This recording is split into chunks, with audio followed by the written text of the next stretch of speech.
अक्षय पूरे हफ्ते से डर रहा था कि शुक्रवार आ गया। सृष्टि उसके डेस्क के पास आई और बोली, यार काम के बाद सब लोग लॉयन बार जा रहे हैं, तू भी चलना। अक्षय के पेट में अचानक से बहुत तेज दर्द उठने लगा। उसने बस एक हल्की सी मुस्कुराहट के साथ कहा, शायद आ जाऊंगा। लेकिन जैसे ही सृष्टि चली गई, दिमाग में तूफान शुरू हो गया। दिल जोर जोर से धड़कने लगा, चेहरा लाल हो गया, हाथों से पसीना छूटने लगा। दिमाग में एक फिल्म बार बार चलने लगी। मैं बार में पहुंचता हूँ, हाथ में ड्रिंक लिए खड़ा रहता हूँ, दिमाग पूरी तरह खाली। बाकी सब हंसते हैं, बातें करते हैं, ग्रुप में इन्वॉल्व होते हैं। मैं मुंह खोलता हूँ, कुछ नहीं निकलता। लोग देखते हैं, मुस्कुराते हैं और सोचते हैं, यार अक्षय कितना अजीब और बोरिंग बंदा है, आया ही क्यों है यहाँ। घर पहुंचते पहुंचते एंजाइटी 85 तक पहुंच चुकी थी। वो सृष्टि को मैसेज करके मना करने ही वाला था, लेकिन अचानक रुक गया। थेरेपिस्ट के साथ प्रैक्टिस किया हुआ थॉट रिकॉर्ड याद आ गया। उसने मन ही मन कहा, चलो यार ठीक है, आज थॉट रिकॉर्ड पूरा कर ही लेते हैं। नोटबुक निकाली और शुरू हो गया। पहला कॉलम, सिर्फ फैक्ट्स, सिचुएशन के बारे में। सृष्टि ने मुझे शुक्रवार शाम टीम के साथ लायन बार पर आने को कहा। दूसरा कॉलम, फीलिंग्स, इमोशंस। एंजाइटी 85, डर 70, शर्म 60। तीसरा कॉलम, बॉडी में क्या हो रहा था, फिजिकल रिएक्शंस। दिल तेजी से धड़क रहा था, चेहरा गर्म, पेट में गांठें, हाथ पसीने से भीगे हुए थे। चौथा कॉलम, दिमाग में जो बातें आ रही थी, ऑटोमेटिक थॉट्स। सबको लगेगा मैं कुछ बोल ही नहीं पाता, मैं बिल्कुल अजीब और बोरिंग हूँ। ये वाली बात सबसे तेज उसके दिमाग में दौड़ रही थी। 90% सच लग रही थी। अब पांचवा स्टेप, पांचवा कॉलम, इस बात के फेवर में क्या एविडेंस है, क्या सबूत है। ईमानदारी से, हाँ, कभी कभी ग्रुप में सचमुच चुप हो जाता हूँ। पिछले साल दिवाली की पार्टी में काफ़ी देर अजीब सा लग रहा था। टीम में कुछ लोग बहुत आउटगोइंग हैं, मैं उतना आउटगोइंग नहीं हूँ। छठा स्टेप, छठा कॉलम, इस विचार के खिलाफ सबूत।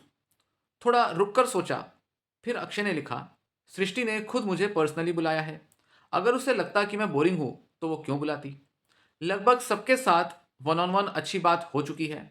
यहाँ तक कि जो सबसे ज्यादा बोलते हैं वो भी कभी कभी चुप खड़े मिलते हैं। मैंने देखा है, पहले भी 2 बार गया हूँ, कुछ बुरा तो हुआ नहीं था। मेरे दोस्त बार बार कहते हैं कि मुझे खुद को बाहर से जितना अजीब लगता है उतना किसी और को नहीं लगता। फिर अक्षय ने दोनों तरफ के जो सबूत थे, एविडेंस थे, वो आपस में मिला के पढ़े। फेवर में जो एविडेंस था वो वही पुराने और कमजोर से लग रहे थे विचार, और जो खिलाफ था एविडेंस, वो वाले विचार काफी ताजा और ज्यादा मात्रा में लग रहे थे। फिर उसने देखा कि दिमाग ने क्या क्या गड़बड़ की।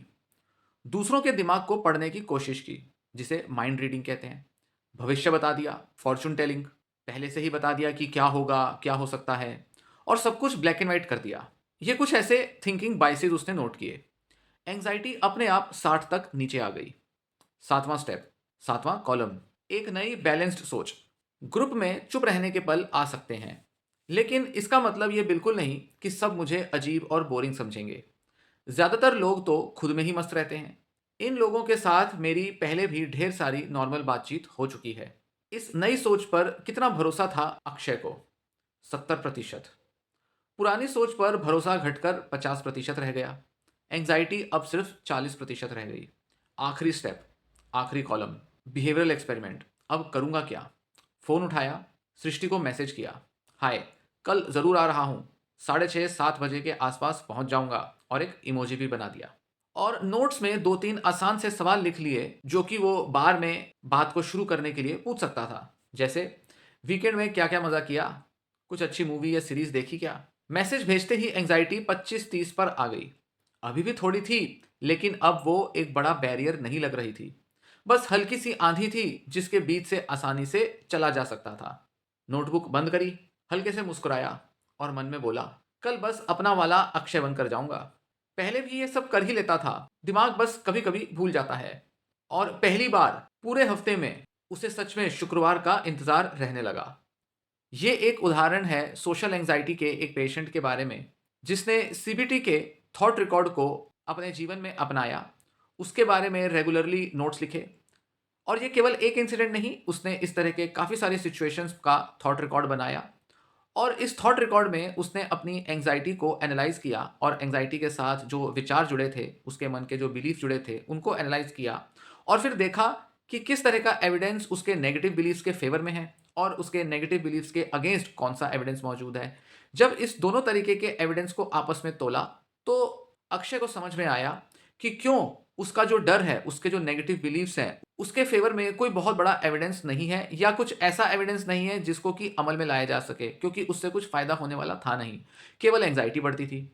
पर वहीं जब नेगेटिव बिलीफ के खिलाफ बहुत स्ट्रॉन्ग एविडेंस देखा, पाया कि आसपास की दुनिया में वैसा नहीं हो रहा जैसा उसका नेगेटिव बिलीफ बताता है, तो उसकी एंग्जाइटी भी कम हुई और जब उस नए बिलीफ के अकॉर्डिंग, नए विचारों के अकॉर्डिंग, मतलब जो नेगेटिव बिलीफ के अगेंस्ट एविडेंस था, उसके हिसाब से जब उसने अपने बिहेवियर अपनाए, तो उसकी एंग्जाइटी बहुत कम हुई। और ये केवल एक सिचुएशन का उदाहरण है, ऐसी कई सारी सिचुएशंस का जब एनालाइज किया जाता है, तो धीरे-धीरे कुछ हफ्तों से कुछ महीनों के अंदर सोशल एंग्जाइटी दूर भाग जाती है, जैसा कि अक्षय के साथ भी हुआ।